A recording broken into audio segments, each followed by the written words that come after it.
Hi, the next thing we're going to talk about is our sales process.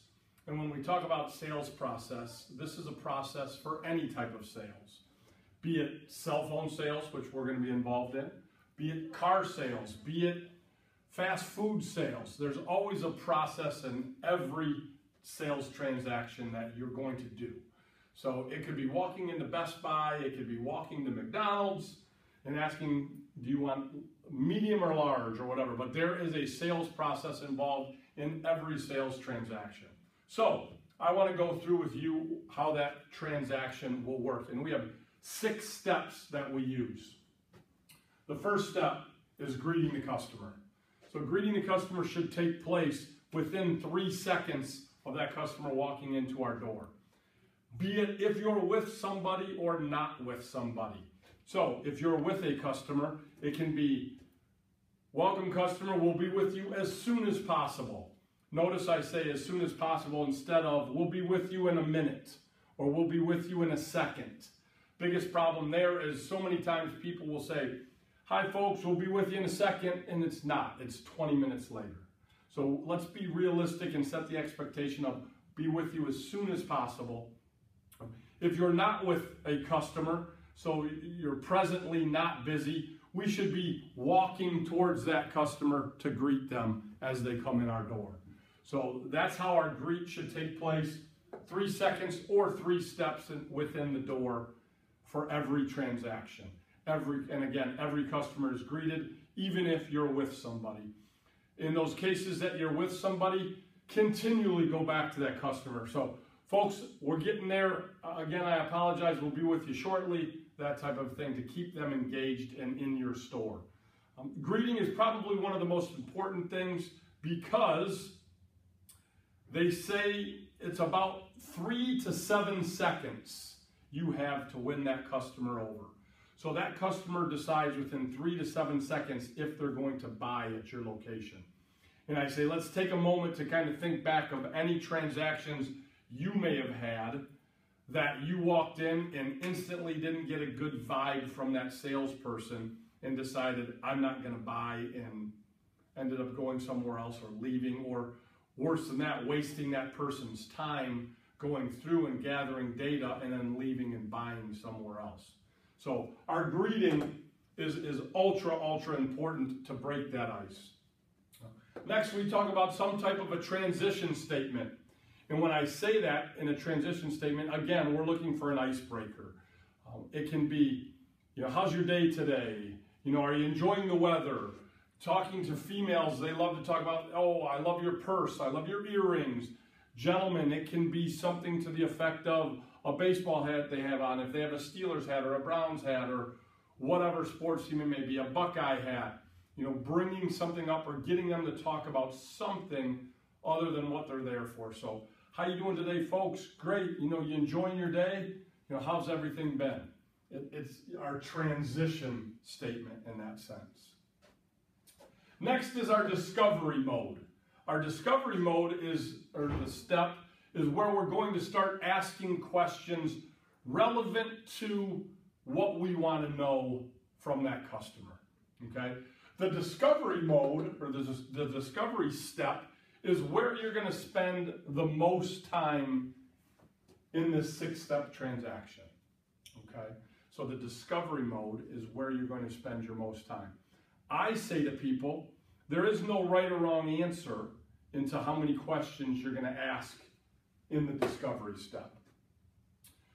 I bring a point across that I want to get 4 things out of a customer before I start to recommend.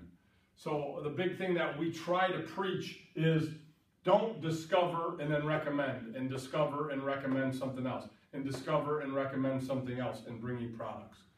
Do all of your discovery and find out how many phones do they need? Do they need a tablet? Do they need any home services? Do they need mobile internet? All of those things before we start to recommend. So I know, and I continually ask questions from the discovery mode until I know 4 things, okay? And from my discovery, I won't start to recommend until I know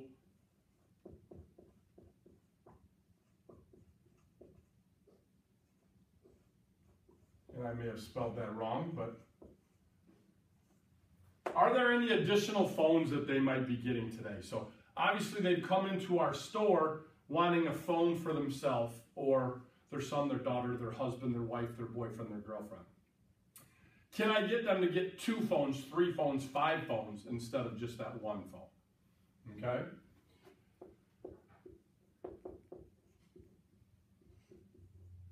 Tablets.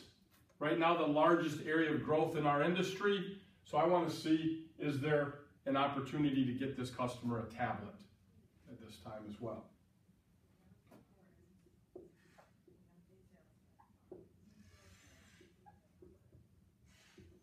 Home services. Home services could be home phone, home internet, Time Warner cable, any of those things. Is there an opportunity to discuss and talk about home services with this customer? Okay. And lastly, mobile internet.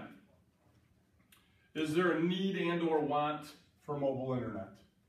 And again, I say this to the effect of, I'm not going to ask somebody, would you like a tablet? I'm going to discover their needs through my questions. And at the end, we'll kind of come back and look at that in a little bit larger realm on some of the questions. Our next step is recommend. So once I've gone through my discovery, I'm going to recommend to that customer, here's my recommendation, sir, ma'am. From what you've said, I recommend that you do this. Okay. Then it's close. And closing is obviously one of the most important aspects of any sales position. You've heard the term ABC of sales, always be closing. And many, many times I'm in locations, and I'm even at secret shops or just in general buying something, and I see people say, everything steps 1 through 4 are unbelievable, and then customers leave. And I'm like, well, why did they leave? Is because that salesperson didn't close, okay? And many, many times the salesperson didn't close because they're afraid of the word no. And I say that because many times the only thing that the rep didn't do was attempt to close the sale. And when I say close the sale, I use the simplest of scenarios of, how's that sound? When we give it, how's that sound to you? And the customer says, oh, that sounds great. Awesome, well, let's get everything rolling. And just use an assumptive close. How's it sound? Great. You said it sounds great. Let's get it going. Okay? There's many other ways to go out. The easiest way for us to deal with it just is simply giving it, how's that sound? We ready to go? And move on from there. But so many times we don't do that close because we're afraid to hear the word no. The biggest thing that I want you to know is this. As much as you as a rep are afraid of hearing the word no, the customer is afraid to use the word no, probably even more. Then you might say, well, wow, I don't believe that. That's not true. And think about this. How many times do customers tell you no in past sales experiences? More, what we hear is, I'll be back on Friday. Okay, the old be back routine. Well, I'm going to tell you this. Be backs are less than 1%. Okay, the old I'll be back, I get paid on Friday, I'll be back, are less than 1%. That is the customer saying no in a polite way. Or the old, I have to check with my husband or wife. Okay, again, another way for that customer to say no politely and not have to say it. They're really telling you, you haven't done your job to the max. And so I say this, I've pulled out many stops in the sense of when I hear a customer say, well, I need to check with my husband or wife. Great. I pull out my phone and say, what's their phone number? Let's give them a call and see what they think. Because in my realm, if that customer is going to walk out the door, you're not going to close every customer, but they better say no to me. And if I've had customers in the past say things like, yeah, I'm just not ready to buy yet. Okay, great. I'll let that go. But when that customer says, I'll be back on Friday. Well, what are you going to wait till Friday for? You know, the deal ends tomorrow. The deal ends Wednesday, whatever it may be. Or again, like I said, I need to talk to my husband or wife. Great, let's give them a call. What do we need to ask them? And make them say no, because more than likely, they won't when we really put them on the spot. Last but not least is our departure, okay? And our departure is going to take place after we've closed the sale, and now we've gone through the process of activating the phones in the computer system, which we'll learn about at another time. Showing the customer how to use the devices. Many times I watch people get the phone ready and say, here you go. And it's like, whoa, we didn't show that customer anything. And again, when we look at our checklist, we'll go through that as well with our customer.